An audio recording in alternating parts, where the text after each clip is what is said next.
வணக்கம். இன்னைக்கு நாம ஒரு ரொம்பவே சுவாரஸ்யமான, அதே சமயம் பெரிய விவாதத்துக்குரிய ஒரு விஷயத்த பத்தி பார்க்க போறோம். இயேசு கிறிஸ்து தன்னோட இளமை காலத்துல இந்தியால வாழ்ந்தாரா? இது பல நூற்றாண்டுகளா ஓடிட்டு இருக்கிற ஒரு மர்மம். சரி, வாங்க இதுக்குள்ள என்ன இருக்குன்னு ஆழமா பாப்போம். இயேசுவோட வாழ்க்கை கதையை நீங்க கேட்டிருப்பீங்க. ஆனா அதுல ஒரு பெரிய இடைவெளி இருக்கிறத கவனிச்சிருக்கீங்களா? பைபிள்ல அவர் 12 வயசுல எருசலேம் ஆலயத்துல இருந்ததா ஒரு குறிப்பு இருக்கு. அதுக்கப்புறம் நேரா அவரு 30 வயசுல தன்னோட போதனைகளை ஆரம்பிக்கிறாரு. அப்போ அந்த நடுவுல இருந்த 18 வருஷம் அவர் என்ன செஞ்சாரு? எங்க இருந்தாரு? இதுதான் மில்லியன் டாலர் கேள்வி.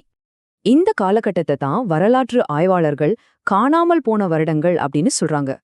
இந்த காலகட்டத்துல அவர் எங்க இருந்தாருன்னு ஏகப்பட்ட தியரிகள் இருக்கு.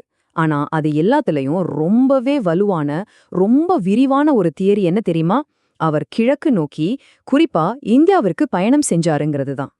சரி, வாங்க நம்ம விசாரணையோட முதல் பகுதிக்குள்ள போகலாம். இந்த கோட்பாட்டை ஆதரிக்கிறவங்க என்னென்ன ஆதாரங்கள் எல்லாம் முன்வைக்கிறாங்கன்னு ஒன்னொன்னா பார்க்கலாம். இந்த கதை ஆரம்பிக்கிறதே ஒரு ரஷ்ய பத்திரிகையாளர்கிட்ட இருந்து தான். அவர் பேரு நிக்கலஸ் நோட்டோவிச். 1894ல அவர் ஒரு புத்தகம் வெளியிடுறாரு. அதுதான் இந்த நவீன கோட்பாட்டுக்கான தீப்பொறிய பத்த வைக்குது.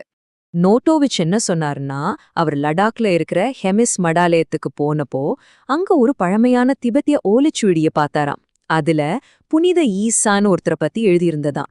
இந்த ஈசா வேற யாரும் இல்ல, இயேசுதான் என்றும் அவர் இந்தியாவுக்கு வந்து வேதங்களையும் பௌத்த போதனைகளையும் கத்துக்கிட்டாருன்னு அந்த ஓலைச்சுவடியில இருந்ததா அவர் சொன்னாரு. இது மட்டுமல்ல, அடுத்ததா இன்னொரு முக்கியமான தடயம் காஷ்மீர்ல இருக்கு. ஸ்ரீநகர்ல இருக்கிற ரோசபால் கல்லறை தான் அது. சிலரோட வாதப்படி இதுதான் இயேசுவோட கடைசி காலத்து ஓய்விடம். இந்த கல்லறையை ஏன் இயேசுவோட சம்பந்தப்படுத்துறாங்க? அதுக்கு சில சுவாரஸ்யமான காரணங்கள் சொல்லப்படுது. ஒன்னு, அங்க உள்ளூர்ல இல்ல ஒரு வெளிநாட்டு தீர்க்கதரிசியோட கல்லறைன்னு சொல்றாங்க. ரெண்டாவது, அதோட அமைப்பு. இது யூதர்களோட அடக்கம் செய்யற முறைப்படி கிழக்கு மேற்கு திசையில இருக்கு. மூணாவதா, இங்க அடக்கம் செய்யப்பட்ட யூஸ் ஆசாஃப் என்பவரோட போதனைகள் ஈசுவோட போதனைகளோட ஆச்சரியப்படுற அளவுக்கு ஒத்துப்போகுதுன்னு சொல்றாங்க. மூணாவது ஆதாரம் ஒரு ஹிந்து வேத நூல்லேந்து வருது. பவிஷ்யத் மகா புராணம் அப்படிங்கிற நூல்ல ஒரு ராஜா ஈசா மசி, அதாவது இயேசு மெசியாவை சந்திச்ச மாதிரி ஒரு பகுதி இருக்கிறதா ஒரு வாதம் இருக்கு. இப்ப இந்த டைம்லைனை பாருங்களேன். ஒரு விஷயம் ரொம்ப தெளிவா தெரியும். இந்த கோட்பாட்டை ஆதரிக்கிற இந்த முக்கிய வாதங்கள் எல்லாமே எப்போ வெளியே வந்திருக்கு? 1894, 1908, 1981, எல்லாமே ரொம்ப லேட்டா, அதாவது 19ஆம் நூற்றாண்டின் இறுதியிலும் 20ஆம் நூற்றாண்டிலும் தான் வெளிவந்திருக்கு. சரி, இது வரைக்கும் நாம இந்த கதையோட ஒரு பக்கத்தை பார்த்தோம். இப்போ மறுபக்கத்தை திருப்பி பார்க்கலாம். வரலாற்றாசிரியர்களும் அறிஞர்களும் இந்த ஆதாரங்களை ஆராய்ச்சி செய்யும்போது என்ன கண்டுபிடிச்சாங்க? இந்த தடயங்கள் எல்லாம் கேட்கறதுக்கு ரொம்பவே சுவாரஸ்யமா இருக்கு இல்லையா? ஆனா இதெல்லாம் கல்விசார் ஆய்வாளர்களோட கடுமையான பரிசோதனையில நிக்கிதா? வாங்க பார்க்கலாம். இங்கதான் ஒரு பெரிய ட்விஸ்ட் நடக்குது. நோட்டோவிச் சொன்னதை செக் பண்றதுக்காக மேக்ஸ் முல்லர்னு ஒரு பிரபலமான அறிஞர் அந்த ஹெமிஸ் மடாலயத்தோட தலைமை லாமாவுக்கு நேரடியா கடிதம் எழுதுறாரு. அங்கிருந்து வந்த பதில் என்ன தெரியுமா? லாமா, இங்க அப்படி ஒரு ஓலைச்சுவடியே இல்ல, நோட்டோவிச்னு ஒருத்தர் இங்க வரவே இல்லைன்னு திட்டவட்டமா மறுத்துட்டாரு.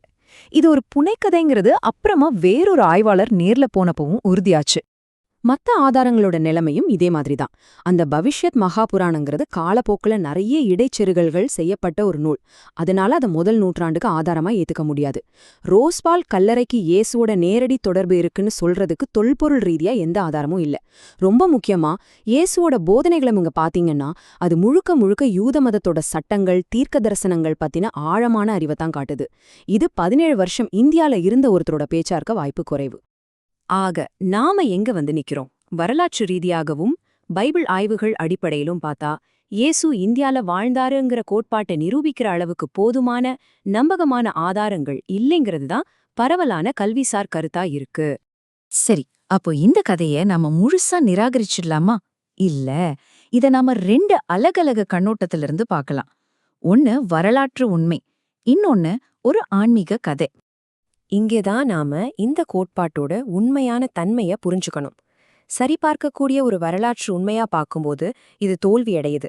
ஆனா இத ஒரு ஆன்மீக கதையா பார்த்தா அதுக்கு ஒரு சக்தி வாய்ந்த அர்த்தம் கிடைக்குது. இது கிழக்கு மற்றும் மேற்கு ஆன்மீக மரபுகளுக்கு நடுவுல ஒரு பாலத்தை உருவாக்க முயற்சிக்குது. நிறைய பேருக்கு இது ஒரு ஆழமான உத்வேகத்தை கொடுக்கற கதையாவும் இருக்கு. இந்த முழு ஆய்வையும் ஒரே வரியில சொல்லணும்னா இப்படி சொல்லலாம். ஒரு ஆன்மீக கதையா இது ரொம்ப ஈர்க்கக்கூடியது. ஆனா சரிபார்க்கக்கூடிய வரலாறா இது நம்பகத்தன்மையற்றது. இந்த ரெண்டுக்கும் உள்ள வித்தியாசத்தை புரிஞ்சுக்கிறது தான் இங்க முக்கியமான விஷயம். அப்போ வரலாற்று ஆதாரங்களே இல்லனாலும் இயேசு இந்தியால வாழ்ந்தாருங்கிற கதை ஏன் இன்னைக்கும் பலரை ஈர்த்துக்கிட்டே இருக்கு?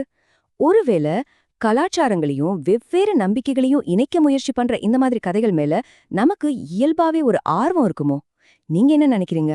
யோசிச்சு பாருங்க.